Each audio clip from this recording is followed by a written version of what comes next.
All right, guys, great night. Before I forget this, I just want to say, was reminded of how precious life is watching a great clip of our guy, Pat Behan from the DC area. Just I want him to know our thoughts are with him, and he had a great accomplishment with this team here. So, Pat, we're pulling for you. Behan strong. Keep fighting the fight, man. Congratulations on everything. This was a great win here for really our seniors.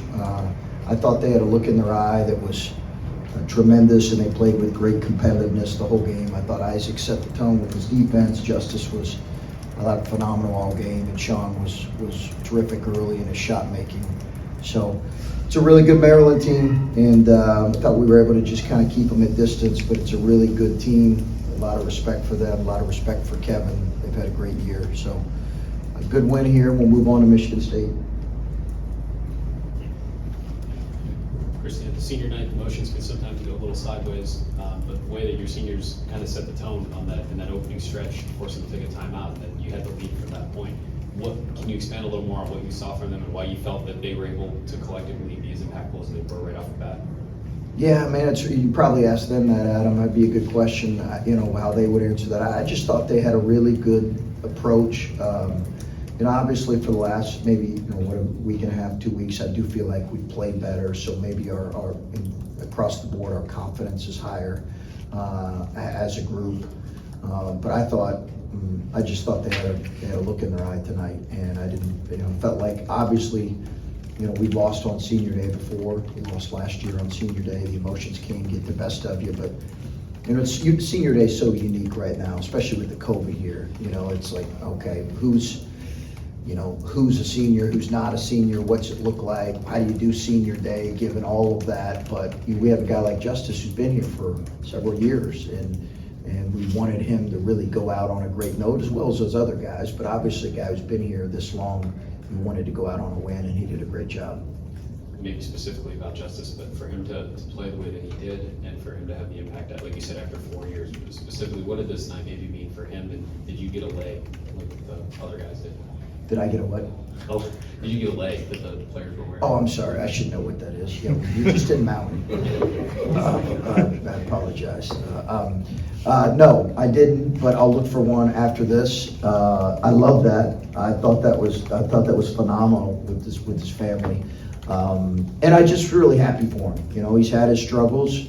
We've all had our struggles, and he's for the last good bit here.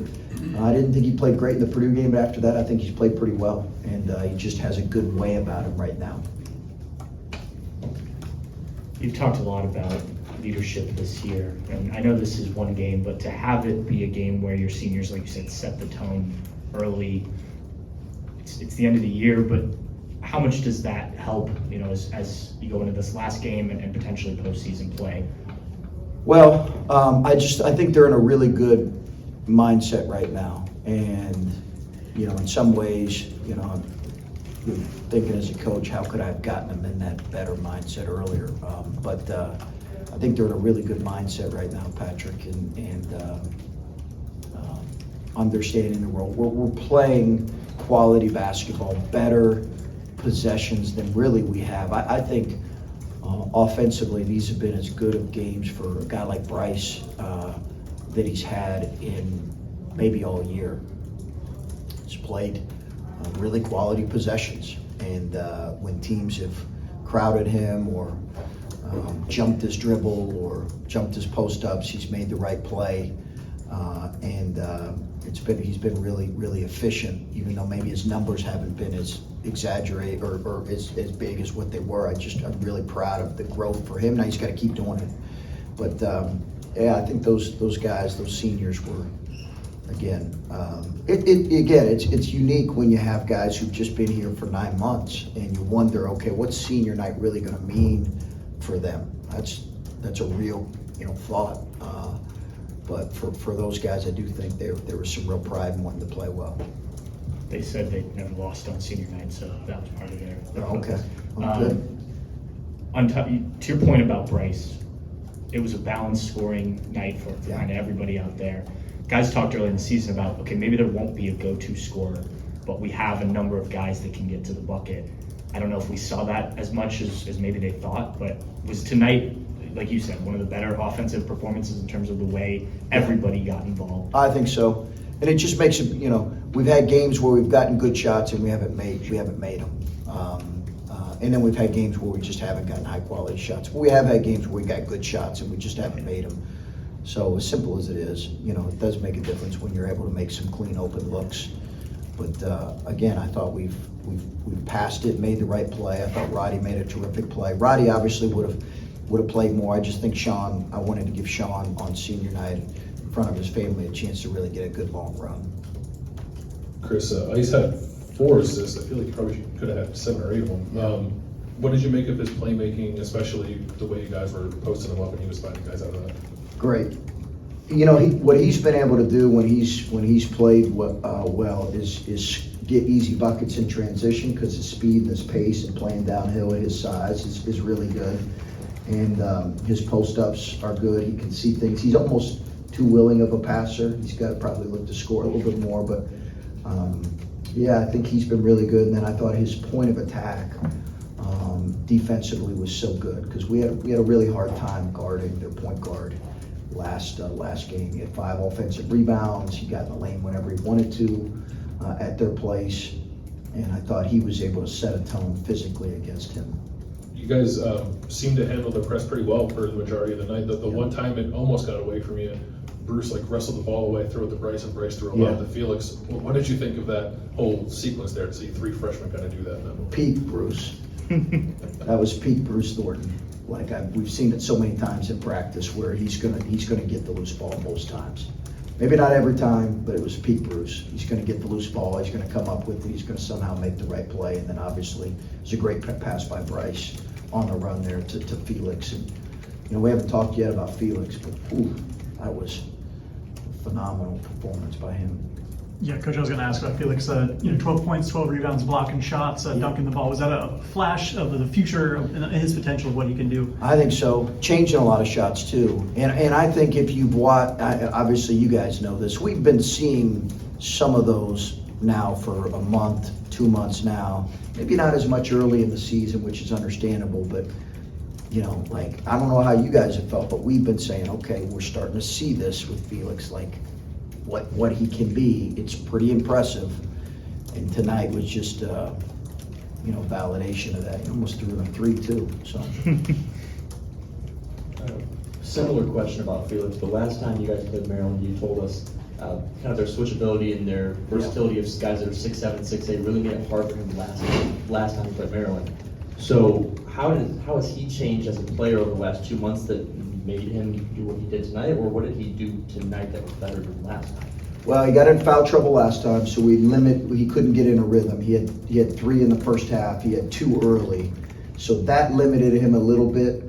And just able to get in a rhythm. But he's just a better player than what he was at their place. He's just a better player. I think all of our freshmen are better than what they were at that time.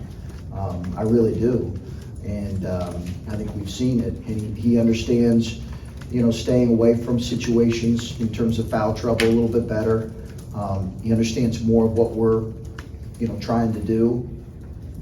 I just think he's a better player, and he was able to not be in foul trouble. And they played Reese a lot in this game, so we needed a size against him. Just thinking about these 3 seniors, I said this is the second time that his mom came to a game. Justice's family came from Hawaii. Sean's dad had a major health scare. How much do you think about the role that you and your staff play, especially in a challenging season when they don't have that contact with their family of being here in person and they're having to go through these trials? Well, yeah, I think it's all of them. It's all of them. You're so aware of what each kid's going through, and sometimes you don't know, right? It's why you and your staff have to have really some great relationships and understanding, and maybe players telling you, hey, coach, this guy, our teammates struggle a little bit. But, those guys are all, old enough that, they've experienced kind of being independent a little bit. But I know they wanted to play well in front of their family. And you look at a guy like Sean, who, really almost lost his dad this year. And to have him here on senior night with his whole family and brothers and fiance, I know was great for him, and Justice's family coming all the way here, and Isaac's family being here. I know that was important, and you could tell all of our guys, our whole team, would just, was really happy for those guys. How does that openness develop as the season goes on, maybe for the younger guys too, of trusting you guys more as the season goes on and what they're thinking and what they're feeling? Yeah, just a lot of conversations. I think they gotta, they gotta know that you care about them as a person. I think if they don't feel like that, they're not gonna be willing to have those kind of conversations, and hopefully our guys do. Earlier, you said how could I, as a coach, thinking like, how could I maybe got them in that mindset earlier, given how you're playing? And I know coaches think more about losses than wins, and those things stick with you longer. But is there some part of you, as you've played well now in consecutive games, where that is weighing on you a little bit, like where was this a month ago? Oh, I think all those things do, Adam. I think all those things do. Yeah, I think those will be thoughts I'll have, in the off season. Right now, we're focused on the work and focused on continuing to play well. But yeah, those are always things I'll think about.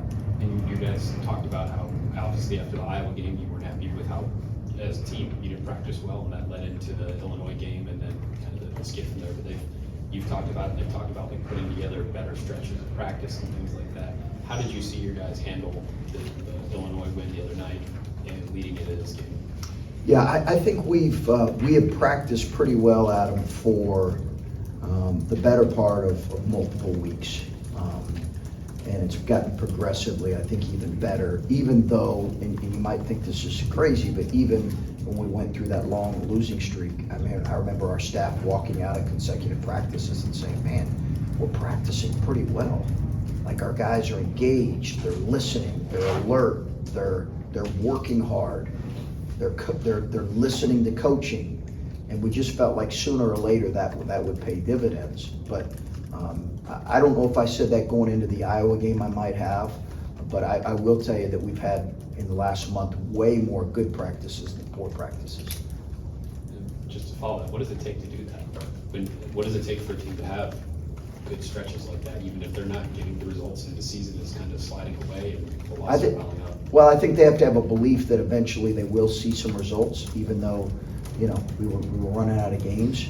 And listen, you got two options there. Like, you can say, hey, listen, I'm going to do my own thing and I'm going to become independent, or I'm going to lean into being together, being a part of a team, being highly coachable, and like really, really coming together and working. And it really has been about focusing on the work and the work in front of us each and every day. And I think, we have tried to communicate to them that if we do that enough, they have to trust that they will see the results. And we've said that now for 3 weeks.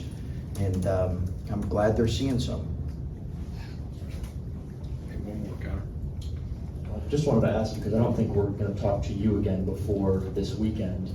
I'm sorry about that. At Michigan State, Broke my heart. you were talking about the difficulty of keeping your emotions in check when you're hosting the senior night. Now, when you go up to East Lansing, they're having senior night, a place that you guys haven't historically done really great at the last 6-7 years. Yeah. What's the challenge of playing at somebody else's senior night?